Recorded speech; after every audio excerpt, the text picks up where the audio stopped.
Minor League Baseball is the home of many of the league's top prospects, and it's a great opportunity to see your team's future stars.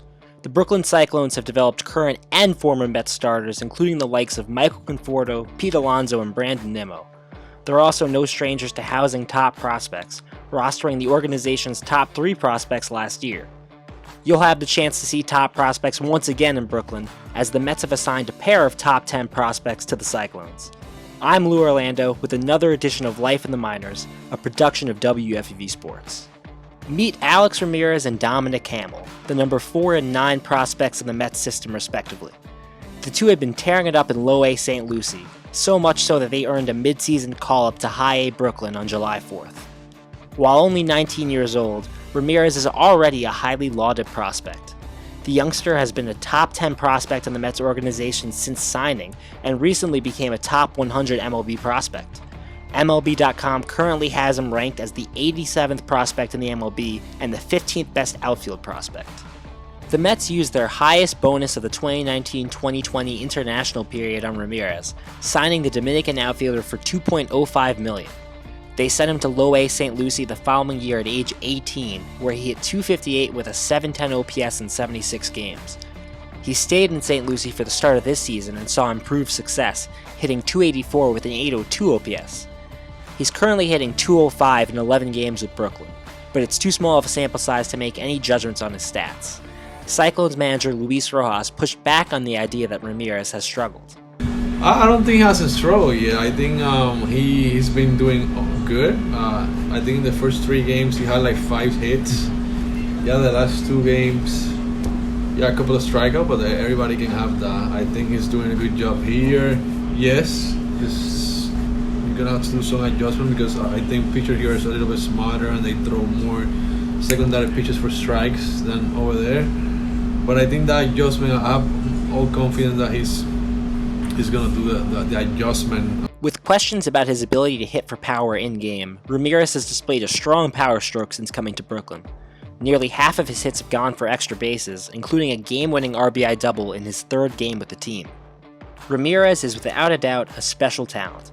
On SMY's The Mets Pod, Joe DeMaio said Ramirez is the best bet of any current Mets prospect to become a 5-tool player. His speed, he has above average speed. He's a guy that he's the best bet in the organization to represent all 5 tools.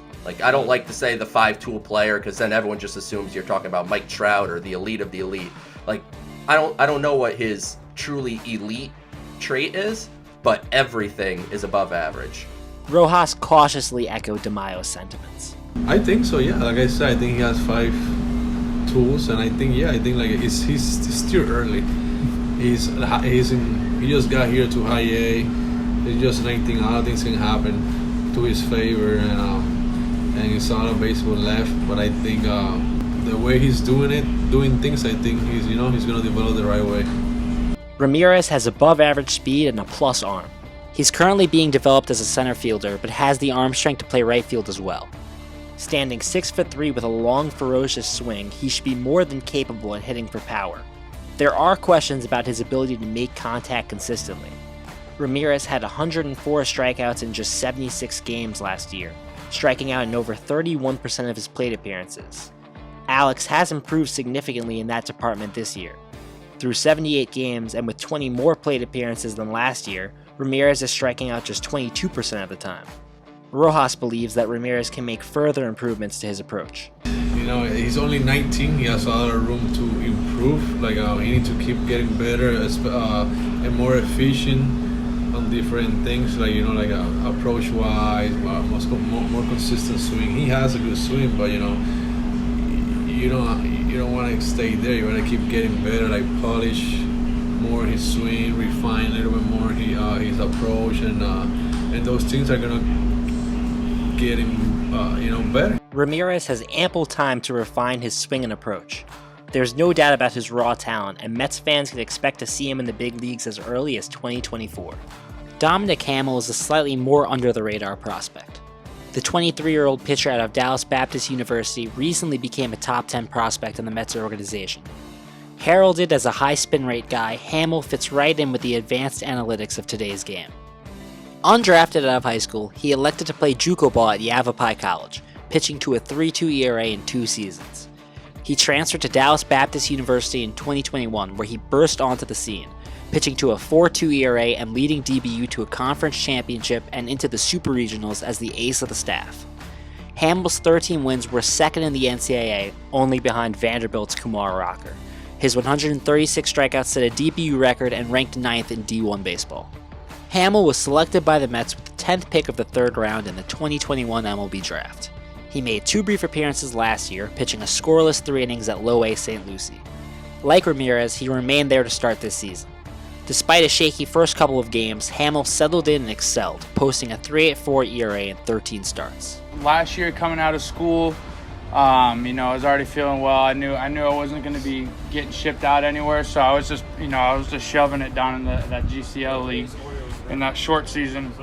But yeah, once I came back out here, to Florida, and the season started, I will say I started a little slow. I was putting a little too much pressure on myself, trying to be a little too cute with my pitches, but once I have a really good support system, so talking through things and taking a step back and just realizing this is a long career, you need to enjoy it, and I'm here for a reason. So I just went back to trusting my stuff, and that's about it. That was my biggest adjustment, just trusting myself and my approach. Hamill made his Cyclones debut on July 9th, allowing 3 runs and striking out 7 over 4 innings. He followed that up with the best start of his minor league career, allowing just 2 hits and 0 earned runs while striking out 10 in 6 innings of work. Hamill's fastball had visible life and worked well off of his sharp-breaking slider.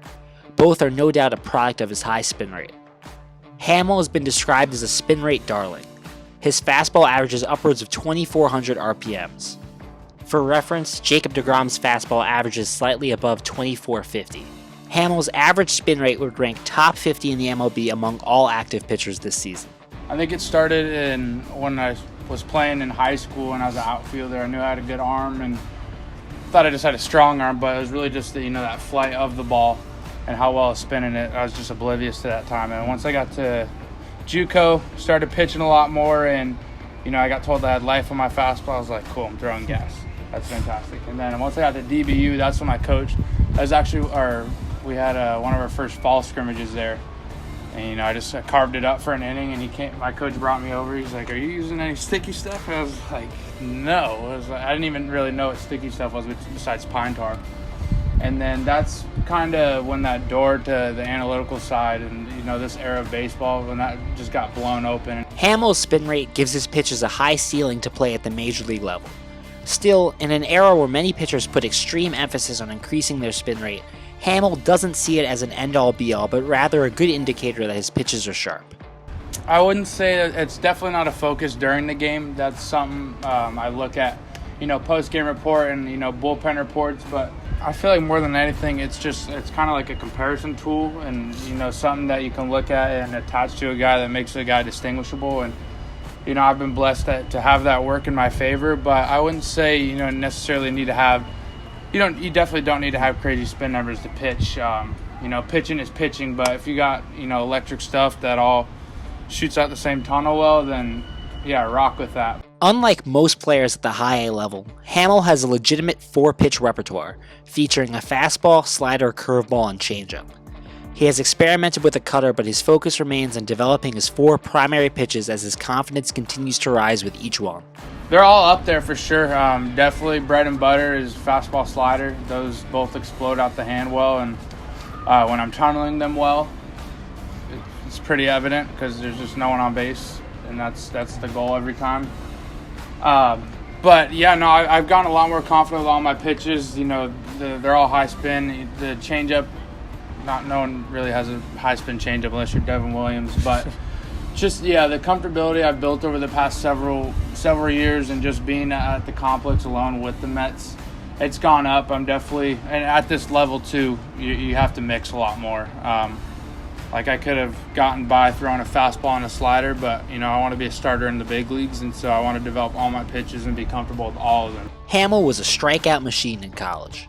With his strong fastball-slider combo and deep repertoire, he's continuing that success in the minor leagues.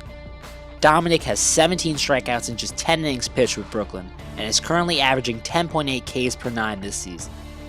Like Ramirez, he is slated to make his major league debut in 2024. You can see Ramirez and Hamill with the Cyclones for the remainder of this season. The Mets' current stars play in Queens, but you can always catch their future stars down in Brooklyn. For WFUV Sports, I'm Lou Orlando with another edition of Life in the Minors.